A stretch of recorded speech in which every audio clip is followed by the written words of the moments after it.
السلام علیکم عزیز طلبہ. ہمارا آج کا موضوع ہے مقالے کا اسلوب.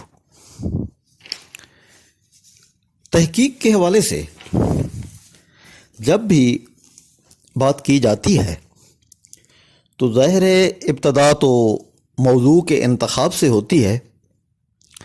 موضوع کے انتخاب کے بعد خاکہ بنایا جاتا ہے، پھر مواد اکٹھا کیا جاتا ہے اور اس مواد کی تقسیم کی جاتی ہے. بنیادی ماخذ، ثانوی ماخذ الگ الگ کیے جاتے ہیں.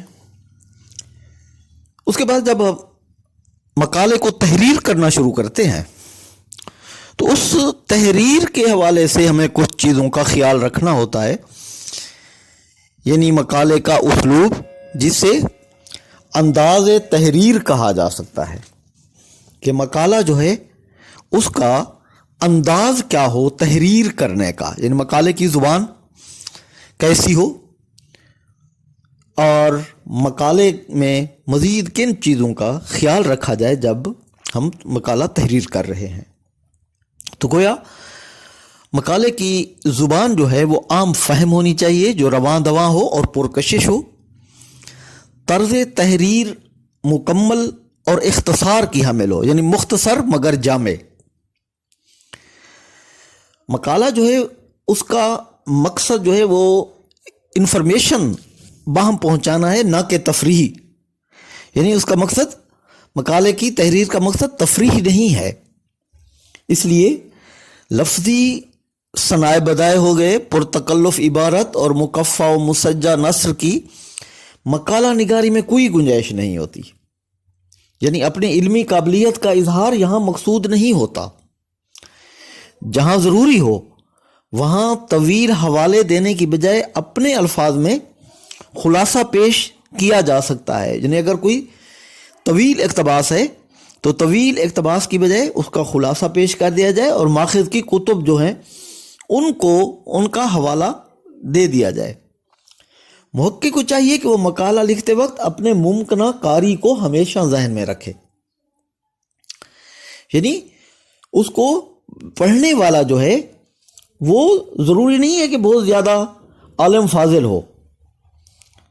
محقق اپنے قاری کو اوسط یا عام شخص کی بجائے علم و فضل کے حوالے سے ایک ممتاز شخصیت گردانے، چاہے وہ علم و فضل کے حوالے سے بڑی شخصیت ہے یا نہیں ہے، لیکن اس کو کم اہم بھی، یعنی کم درجہ بھی نہیں سمجھنا چاہیے. تو گویا اس اسلوب میں، اس انداز تحریر میں جن نکات کا خاص طور پر خیال رکھا جاتا ہے ان میں سب سے پہلی بات اگر میں یہ کہوں کہ غیر انفرادی، یعنی طرز تحریر غیر انفرادی ہو. کیونکہ جب ہم بات کرتے ہیں کسی تخلیق کی تو تخلیق ہمیشہ انفرادی ہوتی ہے، ہر ایک کا اپنا انداز تحریر ہوتا ہے. لیکن جب تحقیق کی بات آتی ہے تو تحقیق میں عام فہم چونکہ زبان ہوتی ہے، اس لیے رواں دواں زبان ہو تو وہ ہر ایک کی ایک جیسی ہو سکتی ہے، کافی ملتے جلتے تحریر ہوتی ہے، اس لیے غیر انفرادی ہونی چاہیے. دوسری بات یہ کہ پیشکش کا مثبت انداز ہو، یعنی جو بات کی جا رہی ہے اس میں کوشش کریں کہ منفی رنگ دینے کی بجائے رنگ پازیٹیو ہونا چاہیے، مثبت ہونا چاہیے.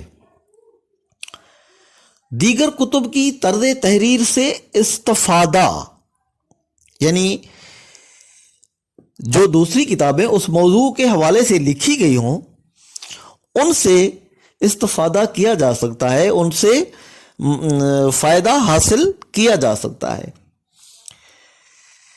مقالہ عموماً ماضی یا ماضی قریب میں ہو، یعنی مقالے میں جو تحریر ہے، مقالے کا جو متن ہے، اس کو کوشش کرنی چاہیے کہ ماضی کے صیغہ میں لکھا جائے. زیادہ تر ماضی قریب کے صیغہ میں ہوتا ہے. لیکن نتائج کا تذکرہ زمانہ حال میں کیا جا سکتا ہے.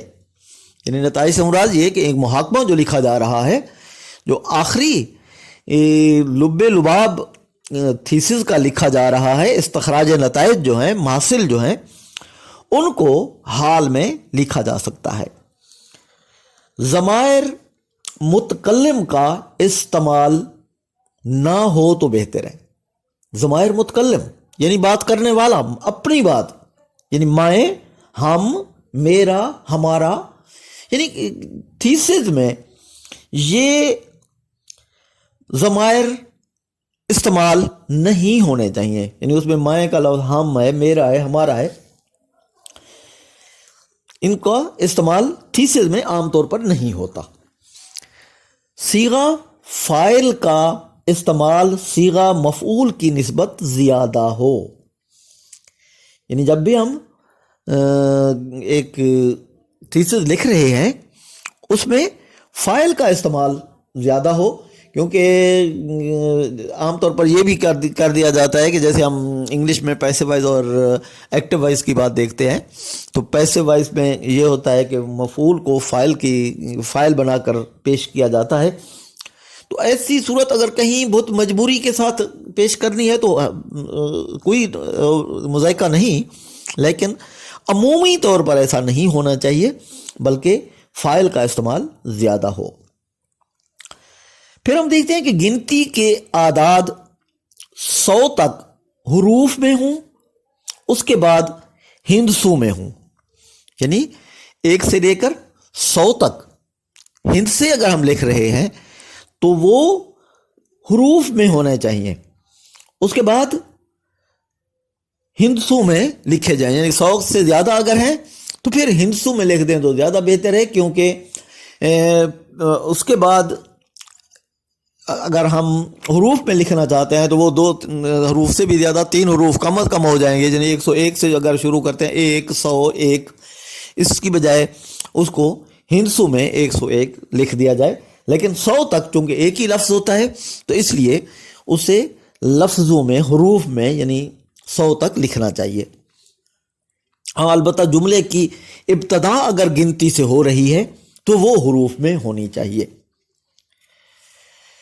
زیادہ تر ایک ہی فعل کے ساتھ 2 سے زائد مسلسل جملوں کا استعمال نہ ہو. کوشش کی جائے کہ جملے جس انداز سے استعمال ہو رہے ہیں اس میں فعل تبدیل ہوتا رہے. مرکب جملوں کا استعمال ناگزیر حالات میں ہو. عام طور پر مفرد جملے ہی استعمال کرنے چاہیے، مرکب جملے کم سے کم استعمال کیے جائیں.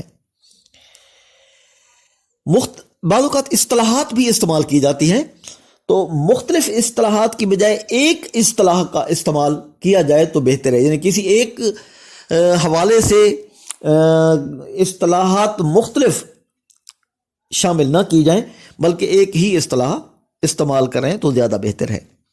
اور اگر کوئی دوسری زبان کی اصطلاح شامل کر رہے ہیں تو اصطلاحی ترجمہ شامل کیا جائے اور اس کو بریکٹ میں دیا جائے. یعنی ترجمہ جو ہے وہ بریکٹ میں دے دیا جائے. تو بہرحال اصطلاح سے احتراز ممکن حد تک کرنا چاہیے. یعنی کہ اصطلاح بھی اس وقت استعمال کریں جب ضروری ہو رہی ہے، ورنہ یعنی اس کو عام فہم بنانے کی کوشش کریں، کیونکہ بعض اوقات اصطلاحات ایسی ہوتی ہیں کہ جو ہر شخص نہیں سمجھ سکتا. تو گویا کچھ ایسی چیزیں جو نقائص میں آتی ہیں ان کا ہمیں خیال رکھنا چاہیے. یعنی کچھ وقیع بیانات دے دیے جاتے ہیں جن کے بارے میں ضروری شواہد اور دلائل نہیں دیے جاتے، تو ایسی بات بھی نہ ہو. یعنی ایسی معلومات نہ دی جائیں جس کی شواہد نہیں ہیں، جس کی دلائل نہیں ہیں، جس کی کوئی حوالہ جات نہیں ہے، کوئی اس کی حواشی نہیں دی گئی. پھر ہم یہ بھی دیکھتے ہیں کہ جو بیان دیے گئے ہیں، جو کچھ لکھا گیا ہے، پیش کردہ معلومات جو ہیں وہ بے ربط بھی ہوتی ہیں کبھی کبھار، تو یہ بھی نقائص میں شامل ہے. تو پیش کردہ بیانات جو ہیں وہ بے ربط نہیں ہونے چاہیے. اگر بے ربط ہوں گے تو وہ ایک نقص کے طور پر سامنے آ رہا ہے. دلائل اور مواد کی تنظیم کے لیے پیشگی منصوبہ بندی کا فقدان ہوتا ہے۔ یہ بھی ایک بہت بڑا نقص پایا جاتا ہے کہ جو کچھ ہم لکھ رہے ہیں اس کے لیے پیشگی منصوبہ بندی ہم نے نہیں کی۔ تو بہرحال ہمیں مقالے کو لکھتے ہوئے، مقالے کو تحریر کرتے ہوئے جن باتوں کا خاص طور پر خیال رکھنا چاہیے ان کا تذکرہ کیا گیا۔ ان میں سب سے اہم بات جو ہے وہ وہی بات ہے کہ مقالے کی زبان دلچسپ ہو، رواں دواں ہو، عام فہم ہو اور پرکشش ہو، طرز تحریر مکمل ہو اور اختصار کا حامل ہو۔